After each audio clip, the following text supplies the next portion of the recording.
shall we Go get on. on with the podcast? Yeah, mate, let's do it. So, So, Squ- Squirtle. yeah, mate. Squirtle, the final of the Kanto starters. I feel like they're all kind of equal. Mm-hmm. So this is, I think, last but no means least for the Kanto starters. Yep. And Squirtle has the luxury of being quite prominently featured in the anime. So, Yeah. I think it resonates with a lot of people. Mm-hmm. I do think I did like Squirtle's like character. Mm. I think Squirtle felt like a really well-rounded kind of um like personality. Mm. Um and I liked that. I liked that for them, for that little guy. I think Squirtle has one of the most fun introductions. I Mm. think he's like I like naughty Squirtle playing pranks on people. Although in rewatching Pokemon first season, it is weird how often just digging a big hole for someone to fall into is considered a prank. Um like um Well, and doesn't that happen like to I Team like Rocket? the Doesn't that happen to Team Rocket a lot? yeah, like they build a lot of pits for people to fall into. And also they fell into the Squirtle Squad's pit that Ash and Misty and Brock also fell into. And like Officer Jenny is going, oh, the Squirtle Squad are pranking people. And then there's like shots of them doing graffiti and people falling in holes. And I'm like, how poorly maintained are the roads in Kanto that like some turtles can just like dig a hole and people will walk over it and won't be able to tell the difference between a hole they can fall in and the ground. Um, but I do like the the way the squad are introduced. I like that. I like that they're naughty, and I like that.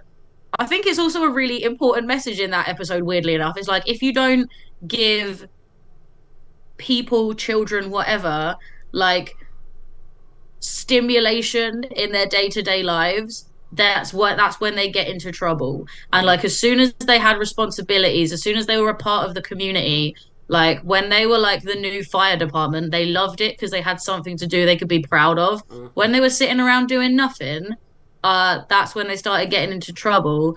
And what we take away from this episode is that we should be investing in like community centers for children to hang out with so Yeah, that then they won't shoplift stuff yeah. Uh, so or graffiti stuff. yeah, and if you have an issue with rogue turtles digging holes in your town, to the point where you can't notice whether or not the ground is solid or has a hole in it, you might want to get onto your council about the pothole situation. Mm-hmm. Yeah. Oh, councils don't do shit about potholes. Councils are fucking useless, man. Well, No, but no, I liked the like Squirtle, the Squirtle that became Ash's Squirtle mm, clearly had a like a sense of its values mm, because it was like also how many fucking trainers abandon their Pokemon, right? It's like Charmander was abandoned like 3 episodes before, mm. and then all of the Pokemon in the little village where Bulbasaur was found were abandoned, and that's how they came together in that little community to help each other. And then Officer Jenny says all of the Squirtles were abandoned. Like, how many people are just giving up their Pokemon that easily that every fucking episode was this Pokemon was abandoned? I, Mad, makes no sense. If I, I had a Pokemon, I would hold on to it forever. I would not abandon it. I bet it's shiny hunters. Yeah, probably. You know, they've got a Squirtle in a daycare centre with a Ditto. They're walking around with it, not shiny, throw it away, not shiny, throw it away. Eventually, there's a pothole problem. I love you, Squirtle, I promise. I will take you to go and dig holes somewhere safe if that's what you want to do. Um but I like that Squirtle had clear values Yeah. because it was like we've been abandoned by humans. We don't trust them until you give us a reason to trust you. We're gonna fuck with you because you betrayed us first, Mm. and I have a lot of time for that, right? You were wronged first, Squirtle. You fuck with them however you want. Like Mm. no one got hurt. You just spray painted some stuff and some people fell down some holes. I am fine with that. I'm on Squirtle's side. And then when Ash is like, please, Pikachu is hurt. I need to go help it. That's when Squirtle is like, you seem to be like the exception that proves the rule. I can see you caring about your Pokemon in a way that I haven't seen humans care about Pokemons before. And I respect that. And you can see, like, for a character that can't speak English at all, you can see its motivations really well. And I like that. And I like that you get a sense of that personality Mm. uh from early on. And I think that made Squirtle a very memorable character Mm. because like they weren't just naughty, they were naughty for a reason. And as soon as their like needs were acknowledged, they stopped being little shit, Mm. you know? Yeah. Well, something that I discovered in the prep for this episode, canonically, Gary Oak gets a Squirtle, Yes. which like before, it was not something that had particularly registered, and the fact that he doesn't abandon it, does that redeem Gary Oak? Before his redemption arc. I mean, Gary Oak might be a perfectly good Pokemon trainer, but he's not an asshole person. Like you can be nice to like your friends, and if you're still a dick if you're a dick to someone else. Mm, that's true. Like I feel like not abandoning your Pokemon is like the bare minimum you need to do. And also like when it's a Pokemon from your like grandfather, the Pokemon professor, if you were to abandon it, like you're already a bad person for doing that in the first place, but you're also bringing shame on your family, right? Mm. You're being ungrateful to your grandpa and you're pissing a little bit on his reputation that he, this esteemed Pokemon professor, raised such a cunt. Ah, that there. I mean, normally at the end we're like, "Do you have any hot takes?" I feel like that's like a very heavy hot take. Gary. I feel like abandoning your Pokemon does make you a cunt. I think Mm, that's common sense, mm. not a hot take, really. And I think like Gary Oak, like managed to surpass that very low bar, but he's still a dickhead for other reasons. True that. So I've got a story about this, but I thought I would ask you first. Have you had a Squirtle in your gaming lifetime? I have had many a Squirtle in my gaming lifetime.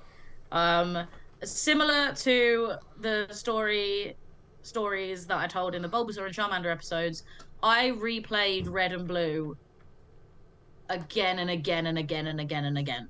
Like I have done so many runs and I have used all three starters and I gave them very unimaginative nicknames as a child.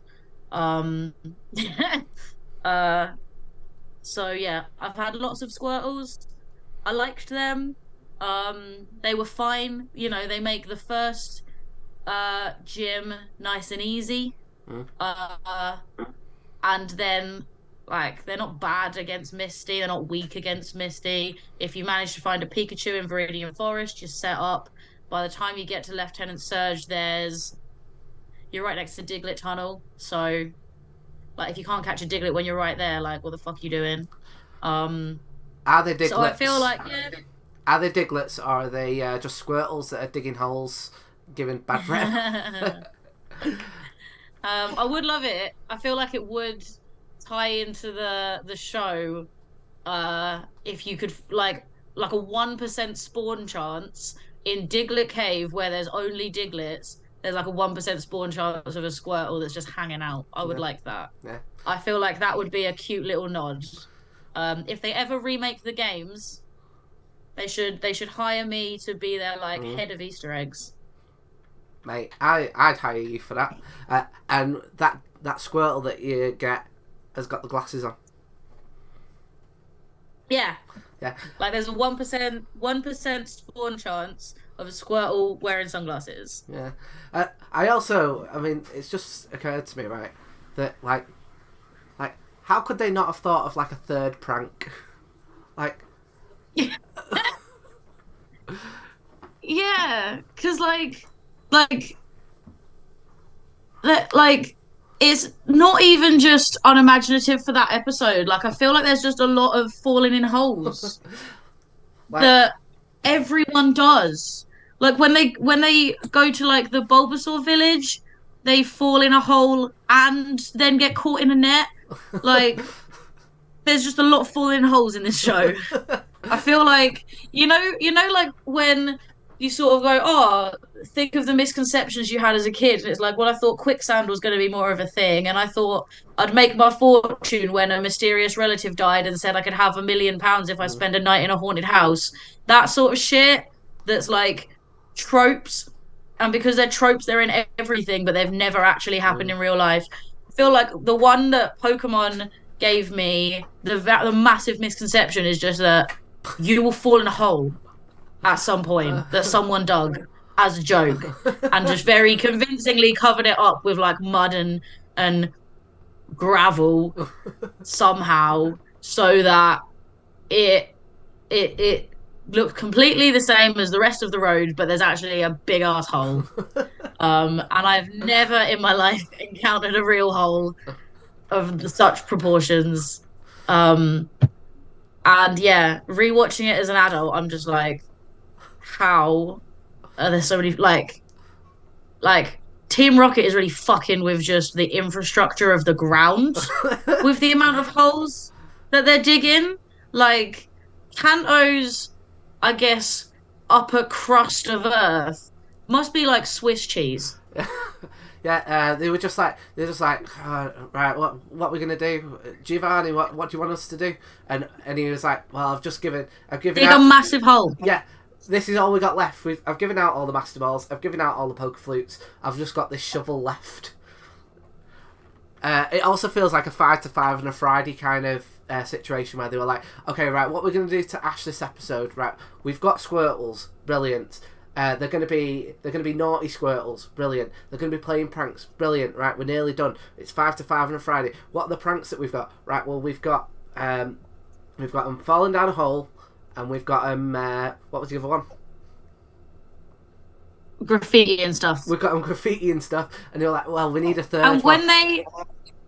when they kidnapped when they had Brock and Misty kidnapped, when they had Brock and Misty kidnapped, they said Ash can go into town, get the potion to help Pikachu, but he has to be back by midday, right? Mhm. And they were like, um if he's not back by midday, they're gonna dye Misty's hair purple, right? And I'm sitting here like this, going, how is that a punishment? Actually, I think that's fine. Like it grows back, it fades out a little bit, but like What was yeah, Misty's reaction? they threatened to say again. What was Misty's reaction? Oh, she was like, oh, I can't believe you'd threaten a natural redhead like this. And it's like, what? Are you like, okay, I'm excited that you're proud of being ginger, but like purple hair is cool, okay? Don't be a bitch, Misty. But yeah, they must have gone, right, we've got graffiti, they've been digging some holes, they're going to threaten to dye someone's hair purple. They were like, we feel like we need some more. And the boss was like, we need some more, not like digging more holes, but something like that, and then left the office. And they went, so we all just going, we're digging more holes then? And they went, yeah, right, get your coat. Yep. Yep. So Can you remember any names for any of your Squirtles that you might have given, like Charlie the Charmander? Hang on a second. We've just had a comment in the chat. In the Japanese version, they threatened to kill Misty. Like, Wow! that's fucking dark. That What? is so dark. That is Wow! mad. Like, okay. I Wow! mean, there are more like bits where even in the UK, like they had some bits where they have like the bit where Ash goes into the shop in the Squirtle episode.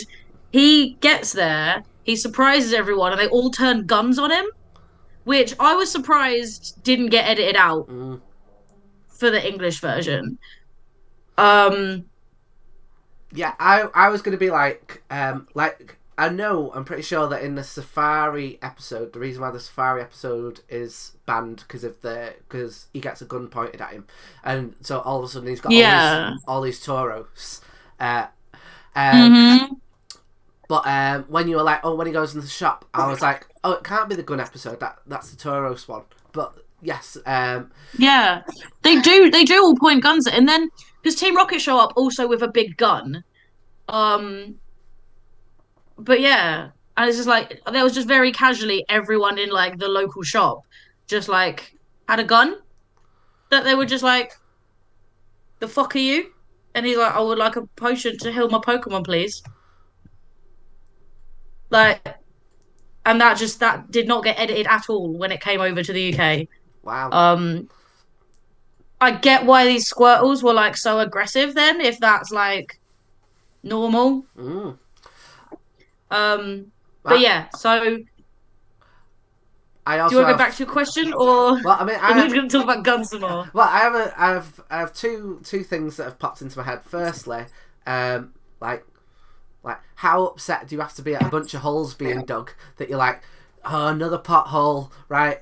Right, Terry, tomorrow you're gonna go and buy a shotgun. Yeah, to like, deal with these turtles. Yeah. Yeah, these turtles are causing such an issue. I need a Glock. But my other one is, did they threaten to kill Misty with purple hair dye? I don't speak Japanese. I wish I knew. Oh, well, neither do I. But it will be an eternal mystery. So, yes, so my question was, can you remember any of your nicknames? Can you remember any stand-up moments that you had of your own Squirtles?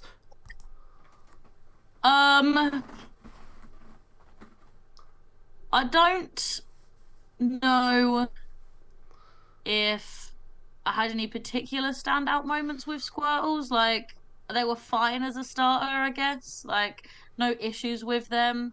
Definitely had too many of them called like Sammy and other very imaginative names for a Pokemon that's name begins with S. Mm.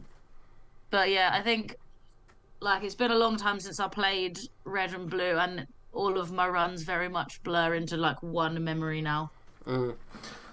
Well, I think I've got this issue, right, which is, so by the time that I'd started to kind of have multiple playthroughs, like I can't remember who my very first starter was, because I think I mentioned it on one of the previous one of these that like I was quite a stupid kid because I restarted my Pokemon game twice. Firstly, because I couldn't work out how to get out of Kanto, right?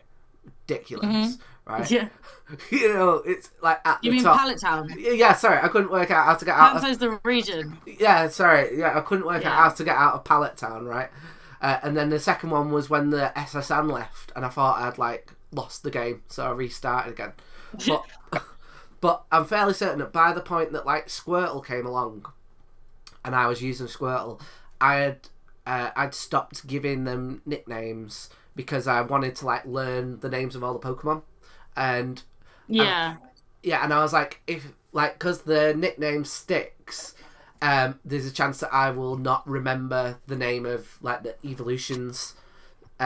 Yeah. So, and I feel like I remember distinctly having Bulby the Bulbasaur, the height of my creativity. But I feel like Squirtle never really got a nickname.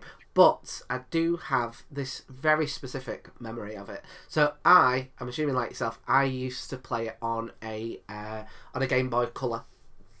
Mm-hmm.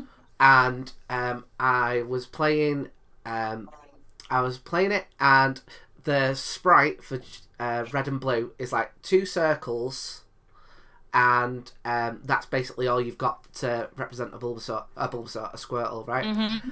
And I remember my gran seeing me playing this with these two circles, doing a bubble beam, so a bunch of bubbles coming out of the two circles, and thinking that I was playing a game in which I was controlling an arse that was spraying shit at people. Oh, oh, that's gross. Yeah, she was like, this is these horrible video games that people tell me about. Look at the state of that. He's playing a fighting arsehole.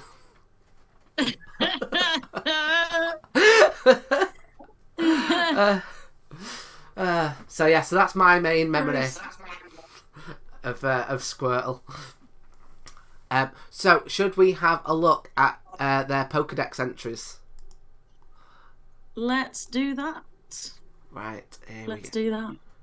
Here we go. And I'm just gonna swap it over. Okay.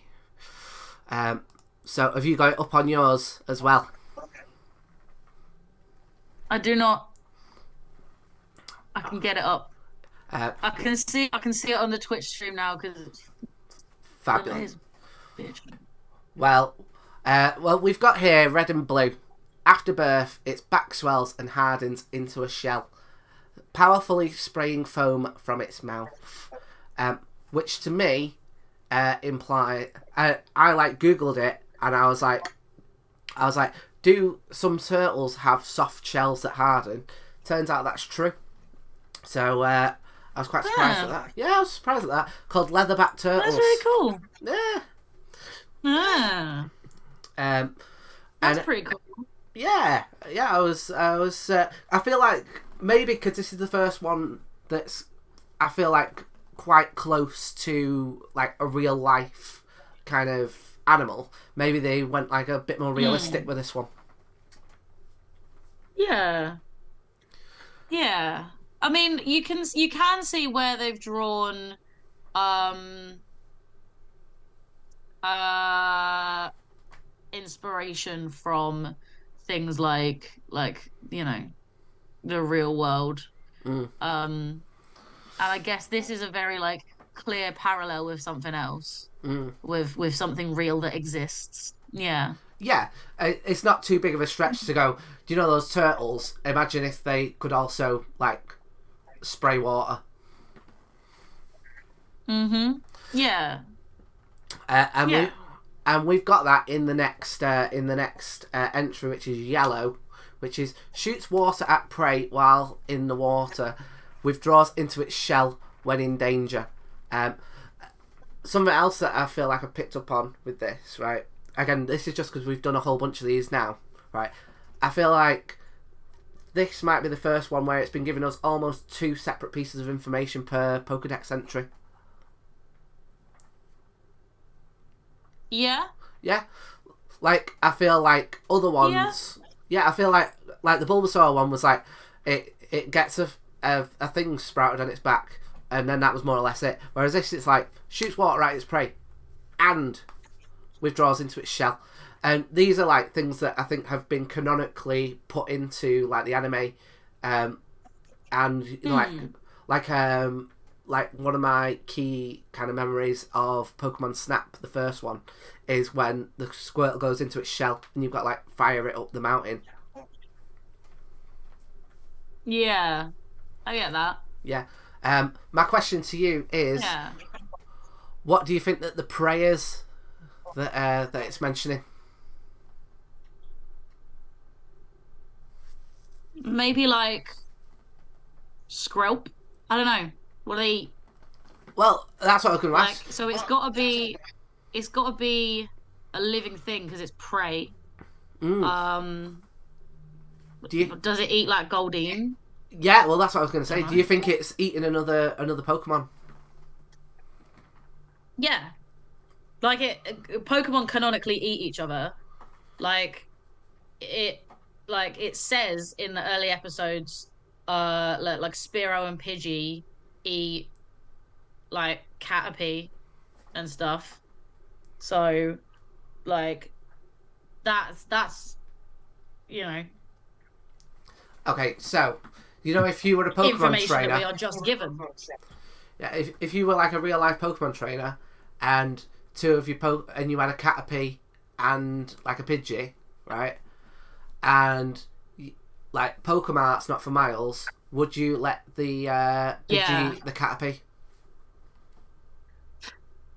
Well, this is kind of a thing that's like glossed over a bit in the show because like you you bond with the Pokemon and they stop acting like wild animals and start having like a lot of sentience.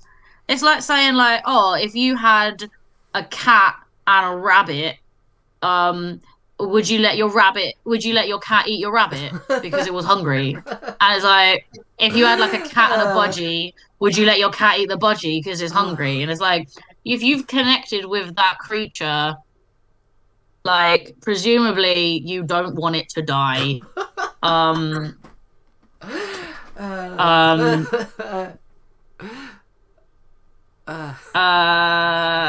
so I think in the same way that I would not feed my own budgie to my own cat, I probably would not feed my Caterpie to my Pidgey.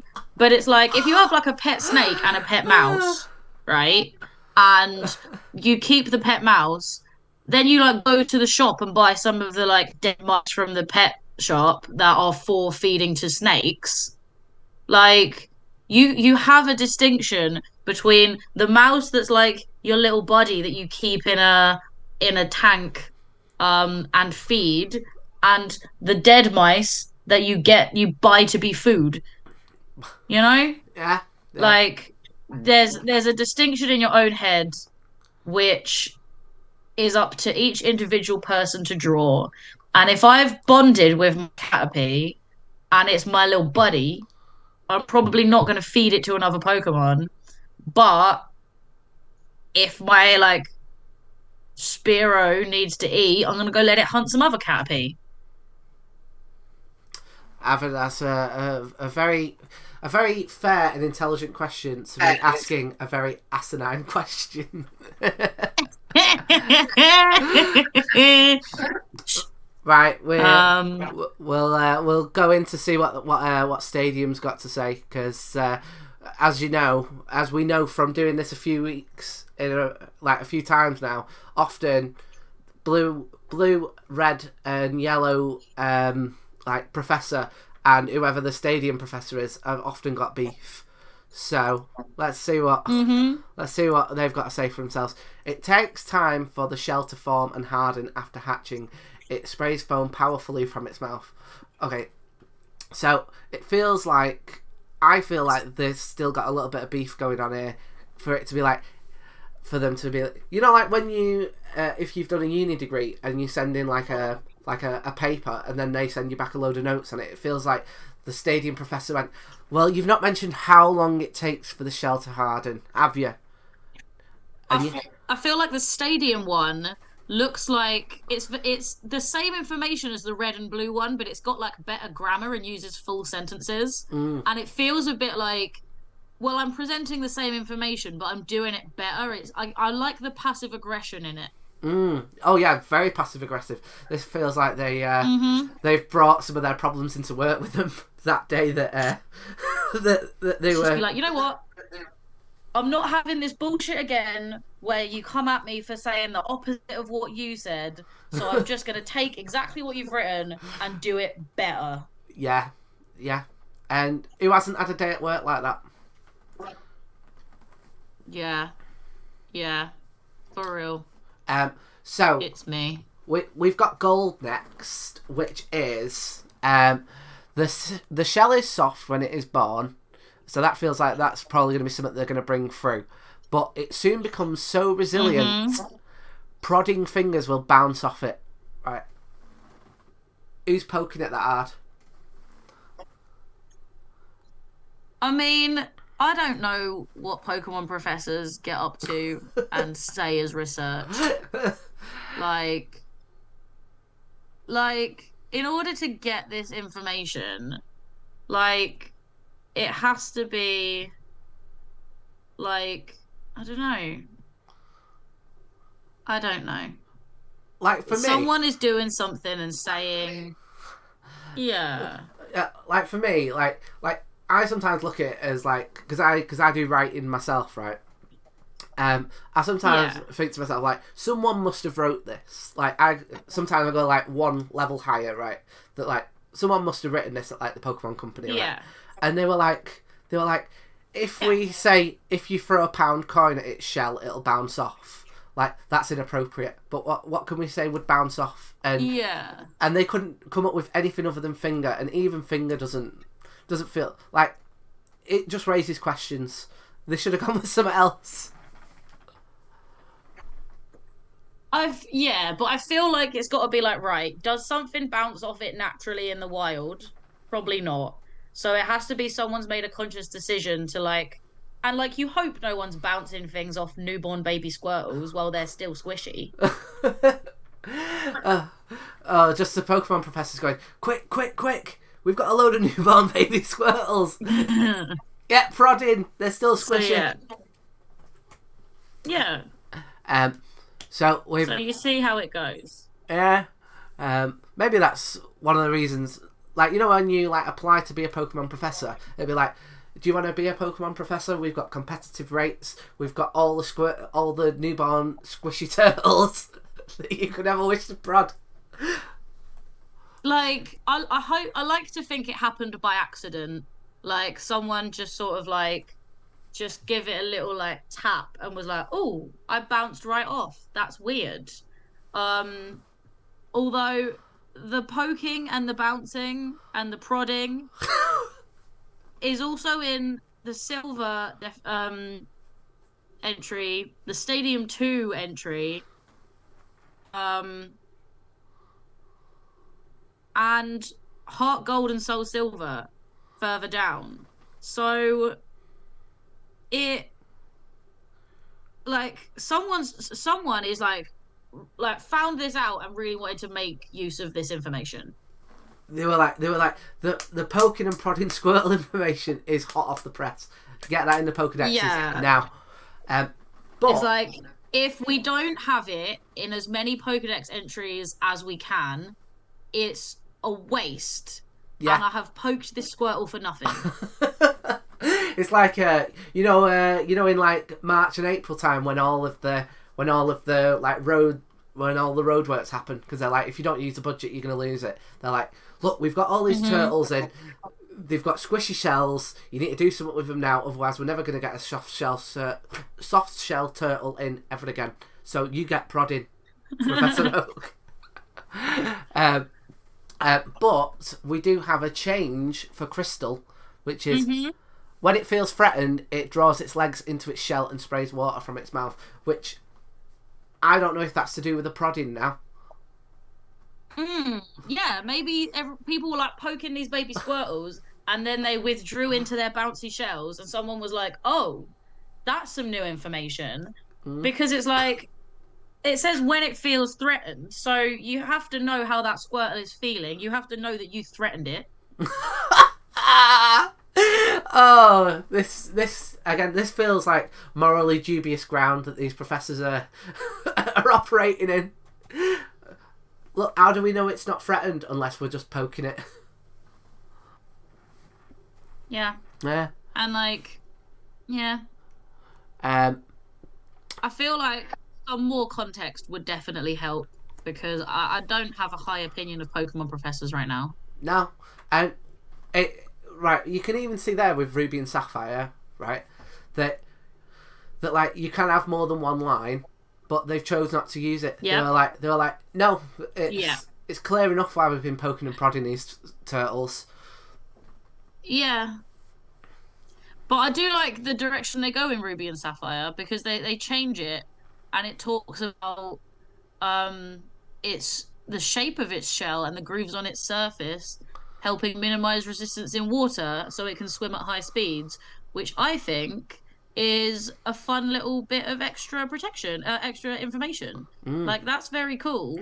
Although I don't like fire red, where it says when it retracts its long neck, because like I've never seen a Squirtle with any neck, let alone a long one. Yeah, that's true. And I don't want a Squirtle with a long neck.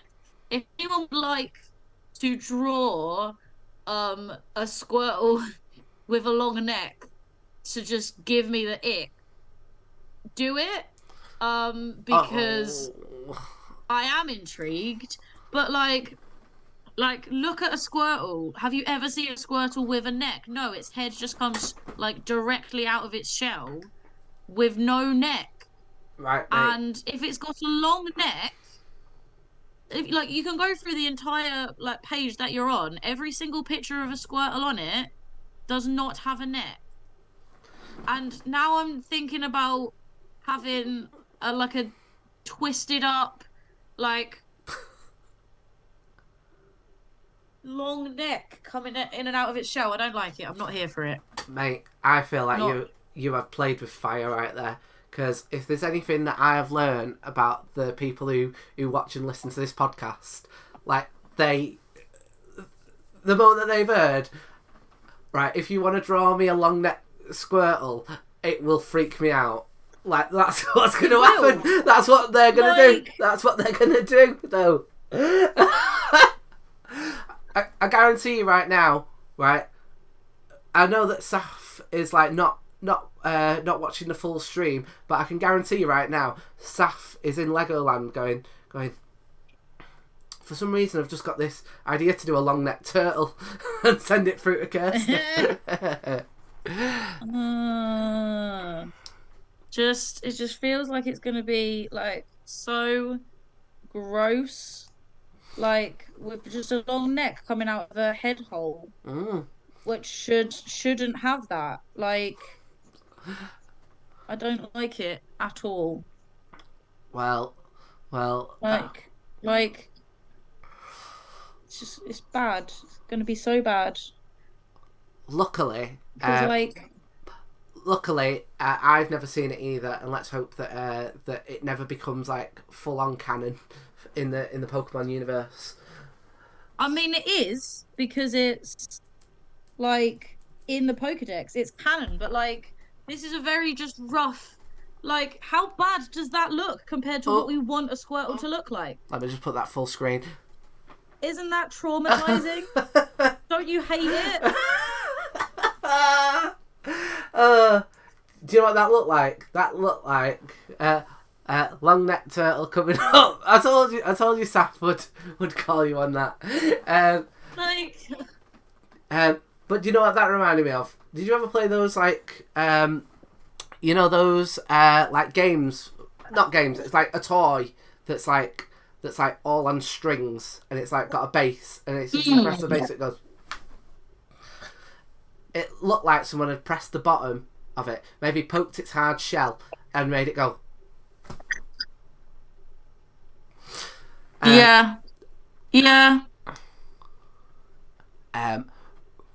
So, let's hope that the Pokemon company never go. Do you know what? People are really longing for a long neck Squirtle. Let's change it up, as opposed to its current design, where I feel like it almost always looks a bit like John Prescott.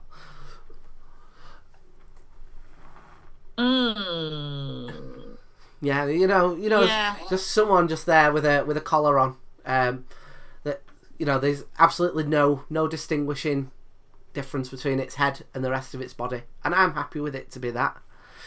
I'm just having a look back through some of these Dex entries. We've got Diamond and Pearl. It shelters itself in its shell, then strikes back with spouts of water at every opportunity, which to me feels like not necessarily like battle strategy, but like how it kind of is in the kind of real world. You know, like when it's not, Yeah. yeah, when it's not being trained by a trainer. Because I've actually got right. Here we go. Here's a Trubbish hot take. Right. Mm-hmm. I've actually got a piece of headcanon for the Pokemon games. You know how you're only allowed like 4 moves in the games. Yeah. Um, I've got this headcanon that the reason why that is that if you're like an official Pokemon trainer that like does like the Indigo League and stuff like that, um, Mm-hmm. you're only allowed to have your Pokemon do 4 moves per battle. Okay. So Yeah, that makes sense. yeah, so like it would know. So like if you had a Squirtle, it would, you know, and you decide, and it then learned Hydro Beam, it would still know Hydro Pump. It would still know Bubble Beam, but it's like, what's the point of using that if you're only allowed to register 4 moves to use per battle? Yeah. Um, and yeah, that bit about like it like squirting water at every opportunity feels like what a Squirtle would do without like any training. Like that's kind of like its natural Mm. defense and offense that it would use. Yeah. Yeah, I definitely get you.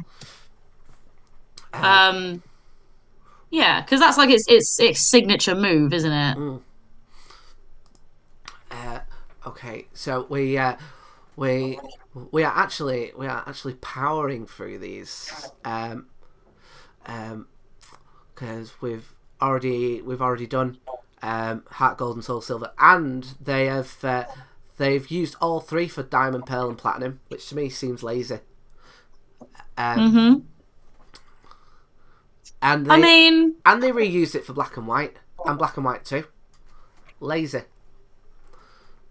I guess they just couldn't really be bothered.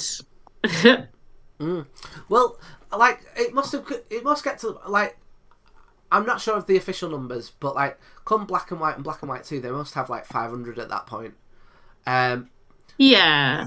so I imagine it was difficult for them to kind of keep up with like a new dex entry. Yeah. But you'd think that for the Kanto starters, they'd have still been putting in effort for these ones that I think that are quite big hitters. Yeah. Yeah. Um, that is true, but like they're no longer part of like the main story by those games. So like if you're getting them, you are getting them as usually like a post game something. Mm. You know what I mean? Yeah, yeah, totally. So it's not one you really need Mm. anymore, if that makes sense. Like you don't by the time you're playing Black and White too, like you know what Squirtle is, Yeah, that's you true. know? That is true. Uh, Like I feel like the first game a Pokemon appears in and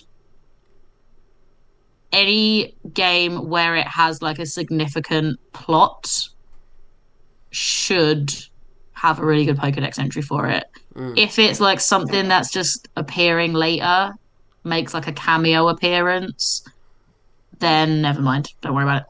I'm not gonna begrudge them for that. Well, I'll put this to you. Right. So, we've got here, um, we've got here that they in Let's Go Eevee and Pikachu, which is the Kanto remakes. Mm-hmm. Um, they went again with shoots water at prey while. Oh, they've changed it up slightly actually. Shoots water at prey while in the water. Withdraws into its shell when in danger, which is almost poetic.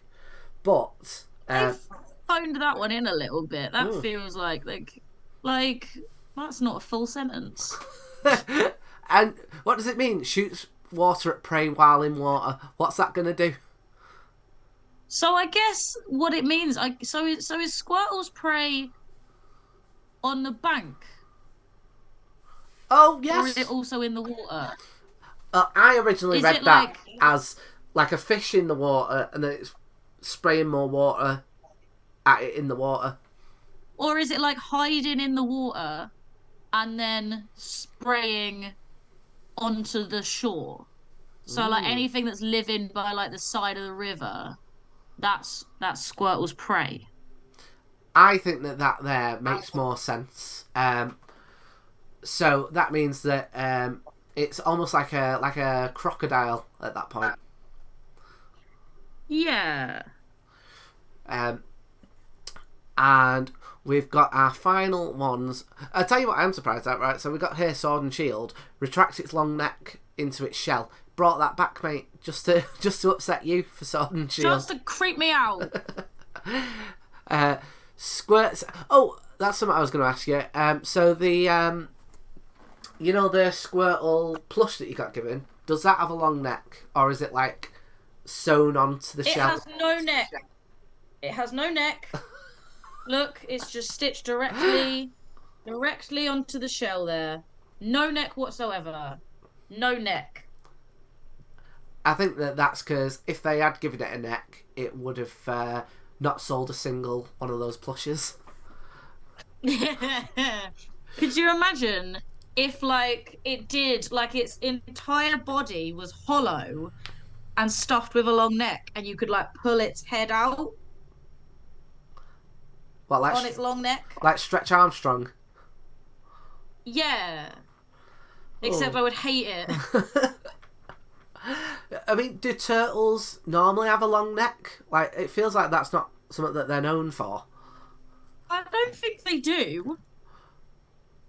I think people are surprised at how long a turtle's neck can be because they can. I googled turtleneck and it showed me a bunch of jumpers. Of course it did. Of course it did.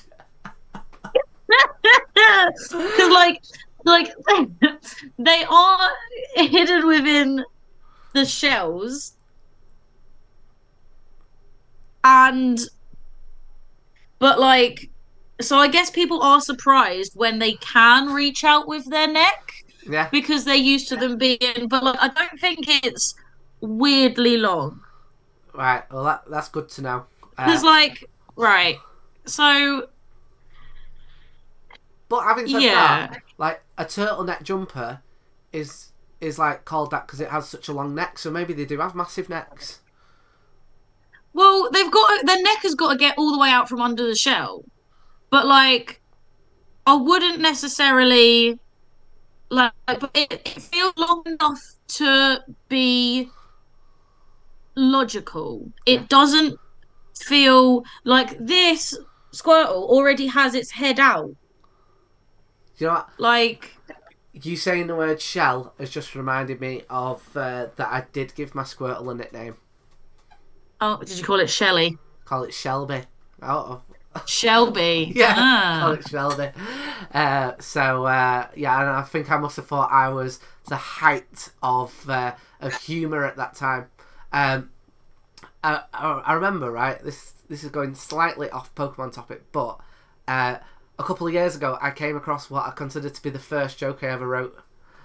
Oh yeah. And it was like in a piece of IT coursework, and it was like you had to come up with like a it was like a brochure for like a technology company.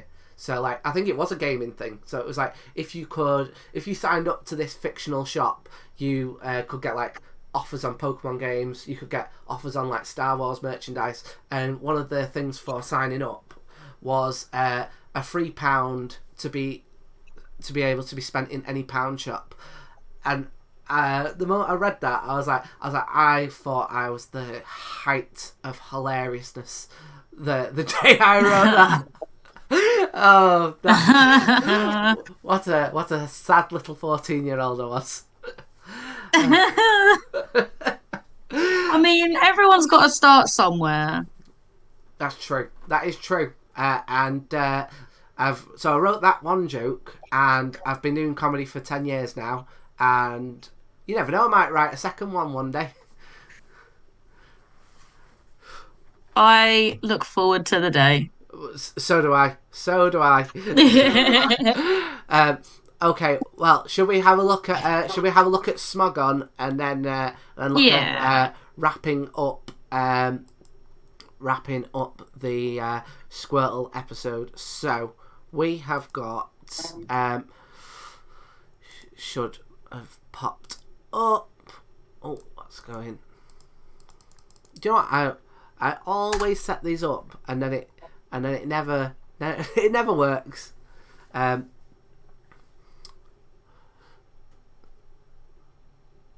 It did briefly come up for a second whilst that's loading up.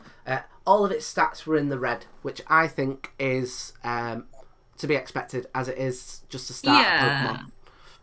Yeah, it's the first evolution Pokemon. If it had amazing battle stats, you'd be way too overpowered at the start of your game. I think it's gonna be exactly what you imagine. Um, really, like it's fine. Yeah. They got here that it's using the little cup, which is like for all the kind of Hmm. baby Pokemon, which I think again it would be expected because like I said at the beginning of this episode, I think that it's not a coincidence that that the that the that like all the starters are basically like on par with each other. Like I think that it was probably a very conscious choice that it was like almost all of them, maybe apart from Charmander, I think's got a slight edge. Like Yeah. want to be equal, so that you've got like the maximum amount of options when you start this. Like you wouldn't want any of them to be particularly one better than the other. And Better than the other. Yeah. I think that happens later on in the series. Like I feel like for like Platinum, I felt like Chimchar felt like they were slightly above the other two. I mean, Okay. maybe that's a hot take. Um, but yeah, it feels like they are very much on equal footing. All the three starters. Yeah, I get that. Yeah, definitely. And I think that's a fair way to start it. Like, and like I know that they did put a lot of thought into that because like the reason that Pikachu ended up being the mascot and Ash's starter, but you can't actually get a Pikachu as a starter in red or blue, was specifically because like the writers didn't want the like any kid who had a favorite out of the three to feel left out if Ash didn't pick theirs because Mm. all the kids are going to pick the one that Ash has if he doesn't get all of them. So that was the thought process behind Ash not actually getting any one of the three starters that you canonically get. Wow, So I did not it know that. makes sense that they'd be on a fairly level playing field. Uh, I do know that originally he wasn't meant to get a Pikachu as well. He was supposed to get a Clefairy, Yeah. um, but they thought it looked too girly and it might put off boys from wanting to watch the show if he had a cuddly pink thing. So they gave him a cuddly yellow thing. Mm, God. Which, I mean, I don't know how I feel about that, but I do think Pikachu ended up being a decent mascot, and I Mm, think it did free up Clefairy to do, um, to have its whole like Mount Moon story and be a bit more mysterious yeah. and interesting. Uh, Yeah. okay, so should we give this our Trubbish rating? I think, yeah, let's do that. Uh, I think Squirtle's gonna. I've already forgotten what I gave the other two, to be honest. uh, But I feel like Squirtle's gonna be pretty high. I think Squirtle's like a solid 9 out of 10, and wow. it is largely down to its attitude in the show, because like I don't really use it a whole lot. Like obviously not now. It's been a long time since Squirtle was an option on a starter that I played, but I just I feel like I have a lot of respect for Squirtle's character in the show, and that has stayed with me. And I think that was well done. Mm, I think that's fair. I'm gonna give them an 8. Uh, and Okay. for similar reasons, I think it's very well done. I think the anime boosts it up. But I feel like, again, like yourself, I'm not entirely sure what I gave the other two. But I feel like most of the starters are like solid 8s. So based on me feeling like I've given the other starters an 8, I'm also going to give this one an 8, just because I feel like there is room for it to progress like further. So that's why I'm not quite giving it a 9. But yes, I think one, it's a decent water type. As I've mentioned on the podcast before, I very rarely pick the water starter because there are so many water types. So it feels a bit, it can feel a bit of like a I don't know, like a bit of a wasted choice when like decent fire and decent grass types I think are like a little bit rarer. Yeah. But yeah, I think the anime plus the fact that it was designed to be as equal and as good as it is, I'm going to give it an 8 out of 10. Cool. I get you. Right, and that there was Squirtle, and we shall go into the break. So yeah, it's I mean, we'll probably go over it in a moment, but